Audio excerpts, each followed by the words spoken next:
Hello, and welcome back to another episode of General Conference Conversations, the podcast where we have conversations about General Conference. I'm your host, Kaylin, and today we are starting the Saturday afternoon session, talking about Elder Bednar's talk, Be Still and Know That I Am God. And as always, I encourage you to read or watch or listen to this talk before you come and listen to me talk about it, so you can get your own insights and impressions and promptings. But I'm gonna sum it up pretty quick here. He says his talk is all about finding peace and stillness in kind of a loud and chaotic world, and about Christ being that rock that we build our foundation on, and that the place that we can find that stillness, right? Times and places that we can build the assurance and confidence that everything in our life is going to be okay, which then creates that stillness and that peace. And of course, as you can probably tell, I love this talk because I talk about peace. And there's been so many of these early talks talk about peace, or at least this kind of same concept, right? Of even the next talk, Elder DeFeo's talk also talks about this a little bit. Of, the gospel doesn't take away all of our trials, but the gospel and the atonement of Jesus Christ and our faith in him help us get through them and help us find that peace in them. I'm not gonna do my peace spiel 2 episodes in a row because that just seems crazy to me. So if you'd like to kind of hear more of my thoughts about peace, I did a lot in the last episode, Elder Eyring's talk, so you can check that out. But kind of in the same vein, but a very different kind of way to think about it, is he talks about Christ being the rock, right? And being still. Early on he said, I believe the Lord's admonition to be still entails much more than simply not talking or not moving. Perhaps his intent is for us to remember and rely upon him and his power at all times and in all things and in all places that we may be in. Thus, be still may be a way of reminding us to focus upon the Savior unfailingly as the ultimate source of the spiritual stillness of the soul that strengthens us to do and overcome hard things.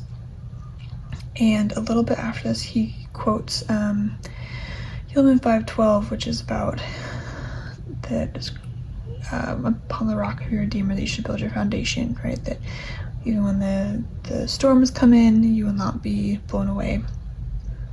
And this is an analogy I think that has been used a lot, right? And it kind of flows together into the next quote that I have, but I remember realizing this for the first time, right? That Christ, the gospel, the atonement is like having an umbrella in the storm, or having a shelter in the storm. You're still in the storm. You still are probably going to get wet. You're still probably going to be a little afraid, right, of what will happen. But you have an umbrella, and you're still protected from a lot of the water, and or you have a shelter, and you're still out of the worst of it. You might still have to leave to go do something or get something or whatever, but you have that stillness. You have that peace, the kind of eye of the storm, right, in the middle. And to kind of mold right into that in this next talk, we'll talk more about this next quote a little bit later, but he talks also about Christ being the rock upon which we build our foundation, right? And I had this image in my head the whole time I was reading this talk. I'm in Toronto currently, working on the temple here, and this last week Toronto got like 3 months worth of rain in a day, and our construction site flooded a little bit. We had some drainage issues, and we've had drainage issues the whole project, so it wasn't like a big surprise. It was just a little bit more than it usually was. But like downtown Toronto, which we're out in the suburbs, so we didn't get as much of it. There was a lot of water, but we didn't get a lot of flooding. But they flooded really bad, and like public transportation was shut down, and people couldn't drive their cars, and like they were walking home. Like, it was insane. And so we got a lot of rain on site too, so it was just pouring and pouring and pouring all day. And all I could think about was like this big expanse of water and one single rock, one big flat rock in the middle of the water. And I'm standing on that water and I've got an umbrella, right? Like, I'm still in a big expanse of water, right? It's still pouring down rain, but I'm standing on a rock on relatively dry ground. It's not dry at all, but like I'm not floating in the ether, not trying to find footing, right? I'm standing on the rock and I've got an umbrella. And so I have confidence in my footing that I'm not gonna fall, I'm not gonna trip, I'm not gonna slip. I'm built on this rock. I am standing steadfast on this rock. And I'm confident in my umbrella's ability to at least keep like a third of me dry, right? It was definitely not keeping all of me dry, but at least like my head and torso, which is usually what's the most uncomfortable to get all soaked. And so, I don't know, that was like such a powerful image, and still is a very powerful image in my mind of like being built upon this rock, standing on this rock, and I'm still surrounded by this storm. I'm still getting wet. Maybe I slip every once in a while because whatever, and maybe even the water comes up past my ankles and it gets really scary, right? But then you focus on that rock and you're like, oh, remember, I have a rock. I don't have anything to worry about, right? I don't have anything to worry about because I know that this rock is not going anywhere. And he talks about that a bit of like being still. How do you get that stillness? How do you do that? And a lot of it is like focusing on Christ and focusing on, remember, it may be really crazy in your life right now. You may be going through insane things. But if you focus on Christ, you can breathe a little bit easier. Right? It doesn't go away. The fear doesn't go away. I'm still afraid I'm gonna be washed off this rock. But if I remember I have a rock, then I can breathe a little bit easier, then I'm not panicking quite as much, right? It's not opening the heavens and having the sun and the rain goes away and dries up, but it is peace and it is comfort. So on that note, when have you felt that your faith has been a shelter in the storm? I'm sure you have a lot of different stories about that, but anyway, I think it's interesting to think about. The other quote that I've been talking about goes right along with that. It says, "The symbolism of Christ as the rock upon whom we should build the foundation of our lives is most instructive. Please note in this verse that the Savior is not the foundation.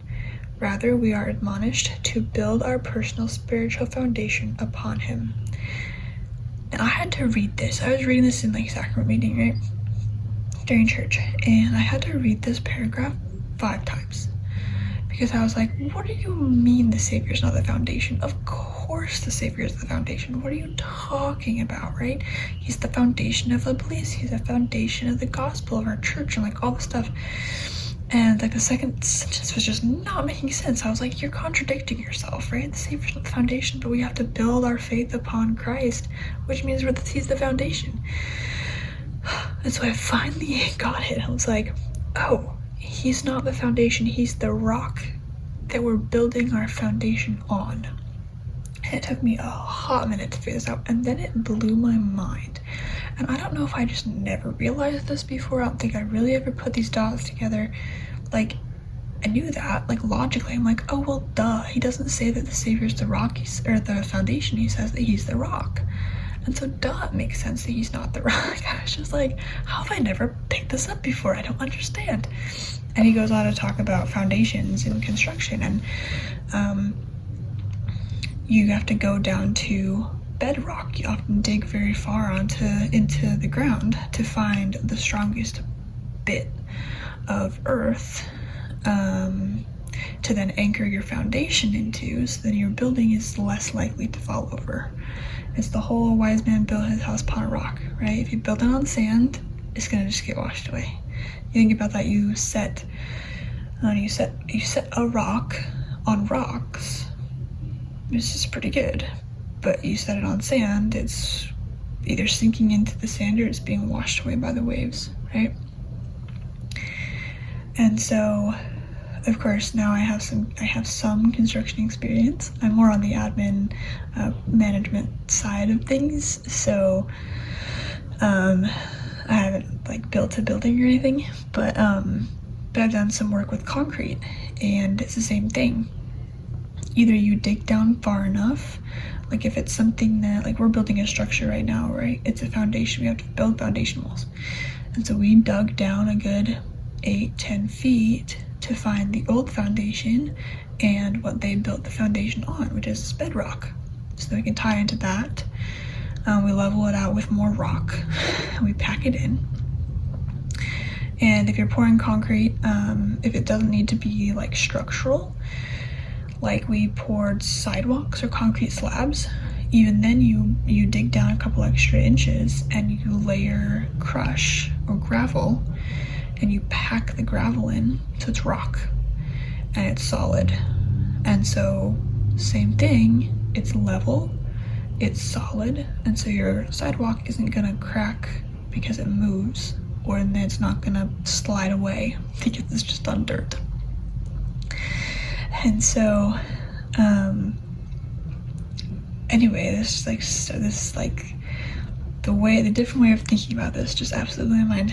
And so like absolutely, of course, like one, we have to work for that, right? We're not given a foundation and told to build our house. We're given a rock and told to lay the foundation, build the foundation on the basics, line upon line, and then build a house on top of our foundation, right? So we have to work for that. We have to do that. We have to find our own, and they're going to be different. My foundation in the experiences that I've had with Christ is going to be different than my husband's or my mom's or my mother-in-law's, right? And the house that we build is going to look different. But we're all built on the same rock. Christ is there to support all of us. And so that just like, it was amazing to me. I don't know. So I'd love to hear your thoughts about that. Am I the only one that never like fully conceptually processed that? But on that note, what experiences have you had with Christ that are in your spiritual foundation? Like what experiences make up your spiritual foundation? Because Christ is what they're built on, but the experiences with Christ is what actually makes up our foundation. That's all I've got for you guys today. Thank you so much for listening to my ramblings. I really appreciate it. And please leave your thoughts in the comments below, or head over to my Instagram or Facebook, comment there, or you can shoot me an email or message if you'd like to be more private. I'd really love to hear your thoughts on all of this, so I'll talk to you all next time.